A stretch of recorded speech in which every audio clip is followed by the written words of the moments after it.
Hello മച്ചന്മാരെ, welcome back to your channel. അപ്പോൾ ഇന്നത്തെ നമ്മുടെ വീഡിയോ എന്ന് പറഞ്ഞാൽ ഒരു വെറൈറ്റി ആയിട്ടുള്ള ഒരു സബ്ജക്റ്റാണ്. ഇന്ന് കുതിരയെക്കുറിച്ചാണ്. അപ്പോൾ നമ്മളിപ്പോൾ ഉള്ളത് പരവൂർ, കൊല്ലം പരവൂർ എന്ന് പറയുന്ന സ്ഥലത്ത്, തെക്കും ഭാഗം ആ റൂട്ടിലാണ് നിൽക്കുന്നത്. അപ്പോൾ ഇന്ന് അച്ചുവിൻ്റെ കുതിരയെക്കുറിച്ചുള്ള വിശേഷങ്ങളാണ് നമ്മൾ ചെയ്യുന്നത്. അപ്പോൾ നമുക്ക് നേരെ അച്ചുവിൻ്റെ വീട്ടിലേക്ക് പോയിട്ട് ഈ കുതിരയെക്കുറിച്ചുള്ള ഡീറ്റെയിൽസ്, അതായത് അതിൻ്റെ സാഡിൽ വെക്കുന്നത് അല്ലെങ്കിൽ റെയിൻസ് എങ്ങനെയാണ് സെറ്റ് ചെയ്യുന്നത്, അതിനെക്കുറിച്ചുള്ള ഡീറ്റെയിൽ ആയിട്ടുള്ള വീഡിയോ നമുക്ക് അച്ചുവിൻ്റെ വീട്ടിൽ പോയതിന് ശേഷം നമുക്ക് കാണാം.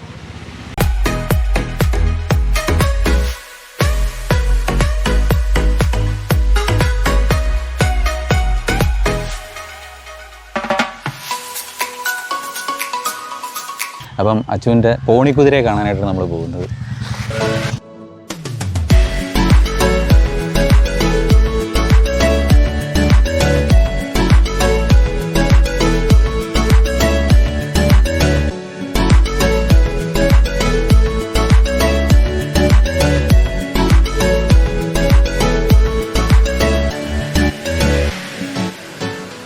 അപ്പോൾ നമ്മുടെ അബ്ദുക്ക കുതിരയുടെ അടുത്തുണ്ട്.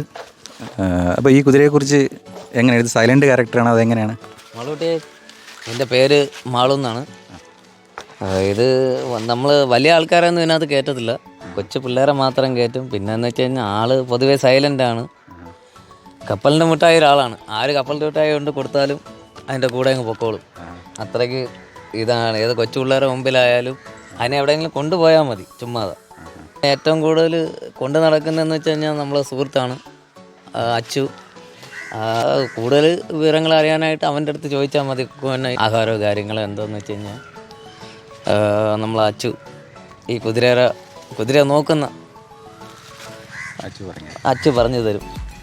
അപ്പോൾ നമ്മുടെ സംഗീതേട്ടൻ പറഞ്ഞതുപോലെ നമ്മൾ അച്ചുവിൻ്റെ അടുത്ത് ഇതിൻ്റെ ഡീറ്റെയിൽസ് എന്താണെന്ന് നമുക്ക് ചോദിക്കാം. അതായത് കുതിരയ്ക്ക് കൊടുക്കുന്ന ഫുഡിനെ കുറിച്ചും അതിൻ്റെ എങ്ങനെയാണ് അതിൻ്റെ റൊട്ടീൻ പ്രോസസ്സ് എങ്ങനെയൊക്കെയാണ്, അതിന് ഇതൊക്കെ കൊടുക്കണം, അല്ലെങ്കിൽ അതിൻ്റെ ഡീറ്റെയിൽസ് നമുക്ക് അച്ചുവിൻ്റെ അടുത്ത് തന്നെ ചോദിക്കാം. അച്ചു പറഞ്ഞു. ഫുഡിൻ്റെ കാര്യമാണെങ്കിൽ നമ്മൾ രാവിലെ ഇവക്ക് ഒരു 2 കിലോ തവിട്, പിന്നെ ഗോതമ്പ് പുഴുങ്ങി വലിയ കുതിരയ്ക്ക് കൊടുക്കുന്നതിൻ്റെ കൂട്ടത്തിൽ കുറച്ചൊരു 1/2 കിലോ അടുപ്പിച്ച് ഇവക്ക് ഗോതമ്പ് കൊടുക്കും, പുഴുങ്ങി.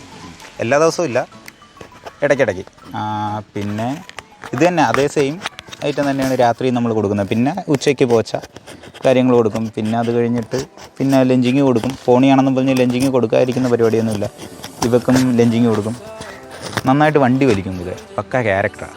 അതാണ് ഇതാണ്ട് നമ്മളിപ്പം വാലിൻ്റെ അടുത്ത് നിന്നാലും അവർക്ക് ഷൗട്ടോ കാര്യങ്ങളോ ഒന്നുമില്ല. അതിലൊക്കെ പക്ക സൈലൻ്റാണ് കുതിര. ഫീമെയിൽ കുതിരയാണ് ഇത്. ഇതിന് മുമ്പ് നിന്ന വീട്ടിൽ തന്നെ കൊച്ചുങ്ങൾ നോക്കാൻ നേരത്ത് ഇതിൻ്റെ അടിയിൽ കൂടി സൈക്കിൾ ചവിട്ടി, ഇവിടെ ഞങ്ങൾ ആദ്യം എടുക്കാൻ പോയപ്പോഴത്തേക്ക് ഇങ്ങനെ സൈക്കിൾ ചവിട്ടി പോകുന്നത്, അപ്പോൾ ഇതിലേ കിടന്ന് ഓടുന്നു ഈ കുതിരയുടെ. അങ്ങനെ കണ്ടാണ് ഞങ്ങൾ ആദ്യം എടുക്കുന്നത്. ഈ കുതിരയുടെ ക്യാരക്ടർ എന്ന് പറയാൻ നിങ്ങൾ എന്താ ഉദ്ദേശിക്കുന്നത്? ക്യാരക്ടർ എന്ന് പറഞ്ഞാൽ ഇവള് നമുക്ക് ഇതാണ്ടേ, ഞാൻ ഇപ്പം നമ്മളൊന്നും ബ്രൈഡിലോ ഒന്നും ഇട്ടിട്ടില്ല കേട്ടോ. അതാ സംഭവം. ഇതാ ഇത് കണ്ട, ഈ സംഭവമാണ് ക്യാരക്ടർ.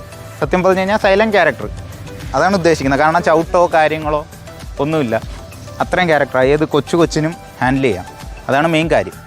ലാടം അടിക്കുന്ന, അതായത് ഈ ഹൂപ്പിൽ ലാടം അടിക്കുന്ന ഒരു പരിപാടിയില്ല. ലാടം അടിക്കും. പക്ഷേ ഇതിനിപ്പം ഇവക്ക് അടിച്ചിട്ടില്ല നമ്മൾ. കാരണം ഇവക്ക് നമ്മളങ്ങനെ റോഡിൽ ഓട്ടിക്കുകയോ കാര്യങ്ങളൊന്നും ചെയ്യുന്നില്ല. നമ്മൾ ഈ വസ്തുവിലൊക്കെ കൊണ്ടുവന്ന് ഇട്ട് പിള്ളേരെ കയറ്റിന്ന് ഒട്ടിപ്പും കാര്യങ്ങളേ ഉള്ളൂ. പിന്നെ ലാടം അടിക്കുകയാണെങ്കിൽ ഇവള് വണ്ടി വലിക്കും നല്ലോണം. വണ്ടി വലിക്കുന്ന ആ ഒരു ടൈമാണെങ്കിൽ നമുക്ക് ലാടം അടിക്കാം. കാരണം റോഡിലൂടെ ഓട്ടിക്കല്ലേ. കാരണം ലാടം അടിക്കുന്നതെന്ന് പറഞ്ഞ്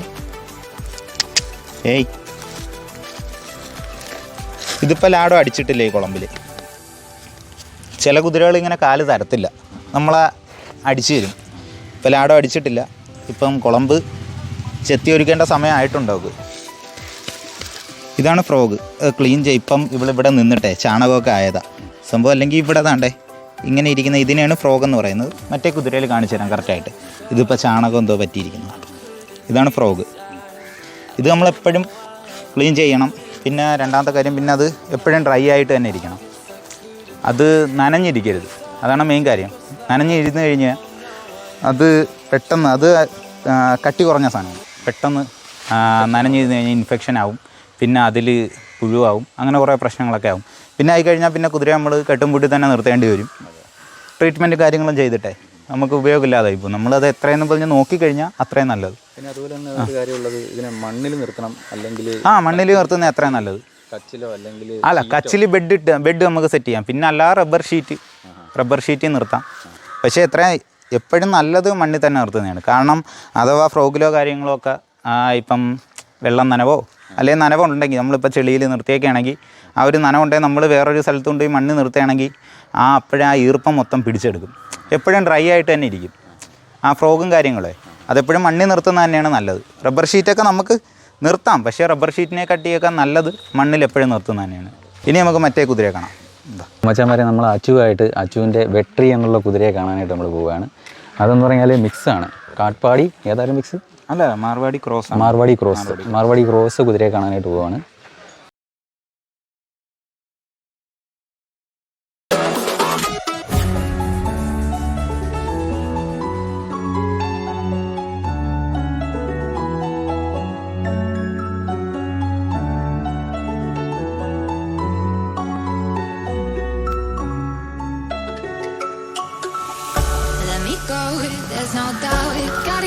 അപ്പോൾ നമ്മുടെ അച്ചു ഈ കുതിരയെ ബിറ്റിടാൻ പോവുകയാണ്.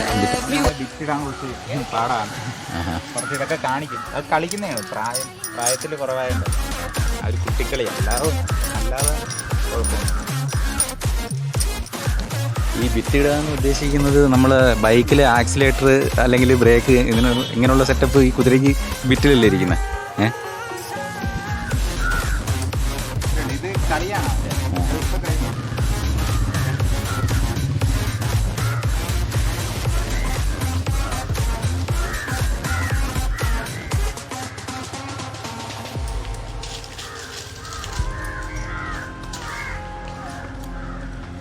ബിറ്റ് ഇട്ട് കഴിഞ്ഞാൽ പിന്നെ കളിയോ കാര്യങ്ങളോ ഒന്നുമില്ല. അത് ഈ കെട്ടും കൂട്ടി നിൽക്കുമ്പോൾ ഉള്ള ഒരു ഇതേ ഉള്ളൂ.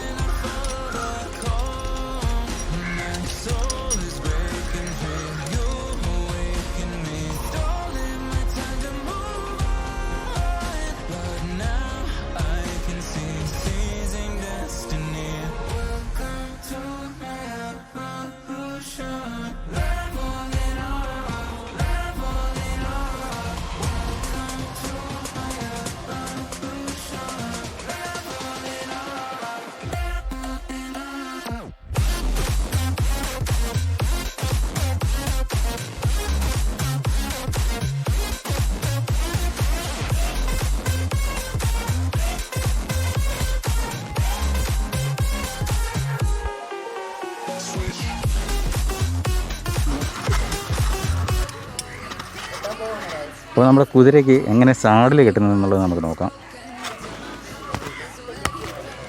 നമ്മുടെ അച്ചു അതിൻ്റെ ഒരു ഡെമോ നമുക്ക് കാണിച്ചു തരുന്നതായിരിക്കും. കാര്യം നമ്മളാരും ഇതേവരെ ഈ സാഡിൽ കെട്ടുന്നതിനെക്കുറിച്ച് അധികം കണ്ടിട്ടില്ല. അതുകൊണ്ട് തന്നെ നമുക്ക് സാഡിൽ എങ്ങനെ വയ്ക്കാം എന്നുള്ളതിൻ്റെ പ്രൊഫഷണലായിട്ടുള്ള രീതിയിൽ സാഡിൽ എങ്ങനെ വയ്ക്കാം എന്നുള്ളത് ഒന്ന് നോക്കാം. അപ്പോൾ അച്ചു ഇതെന്ത് സാധനം? ഇതാണ് സാഡിൽ പാഡ്. അപ്പോൾ അതായത് ഇത് കുതിരയുടെ പുറത്ത് വെച്ച് കഴിഞ്ഞാൽ നമ്മൾ ഇത് വച്ചിട്ടേ നമ്മൾ സാഡിൽ വയ്ക്കാവൂ. കാരണം അല്ലെങ്കിൽ അത് മാത്രമല്ല, അല്ലാതെ വെച്ച് കഴിഞ്ഞാൽ ഇത് റബ്ബായി കുതിരയ്ക്ക് പെയിനും വരാൻ സാധ്യതയുണ്ട്. പിന്നെ അതിൻ്റെ ഹെയർ പോവും. അങ്ങനെ കുറച്ച് പ്രശ്നങ്ങൾ വരും. നമ്മൾ എന്തെങ്കിലും ഒരു ഷീറ്റെങ്കിലും വയ്ക്കണം. കുതിര വാങ്ങാമെങ്കിൽ സാഡിൽ പാഡ് വാങ്ങാൻ കാശില്ലാത്തവരില്ലല്ലോ, എന്തായാലും വാങ്ങണം. സാഡിൽ പാഡാണ് നല്ലത്.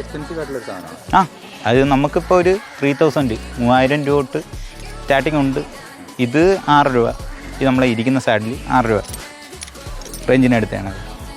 നമുക്ക് ആദ്യം ഷീറ്റ് ഇടാം.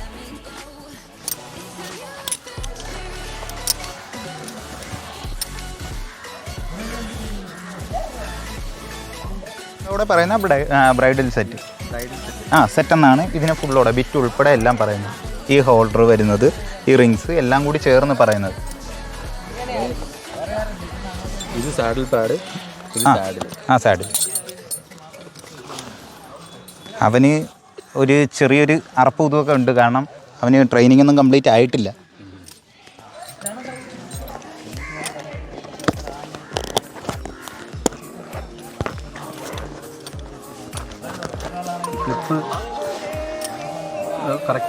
ക്ലിപ്പ് നമ്മൾ എന്നിട്ട് അഥവാ നമുക്ക് ടൈറ്റ് ആക്കണമെങ്കിൽ ഒന്നും കൂടി ഇത് ചെയ്താൽ മതി. അല്ല, നമ്മളൊന്ന് ഒരു റൗണ്ട് ഒന്ന് ലഞ്ച് ചെയ്യിപ്പിച്ച് കഴിയുമ്പോൾ കുറച്ചും കൂടി ലൂസാവും.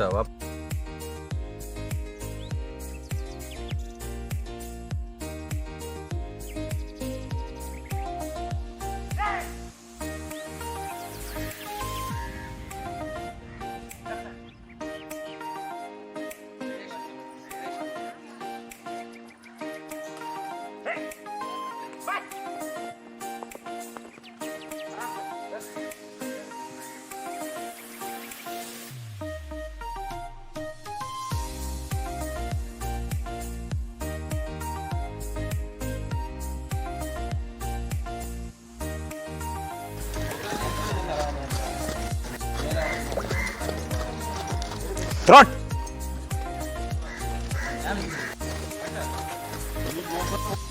ബസ്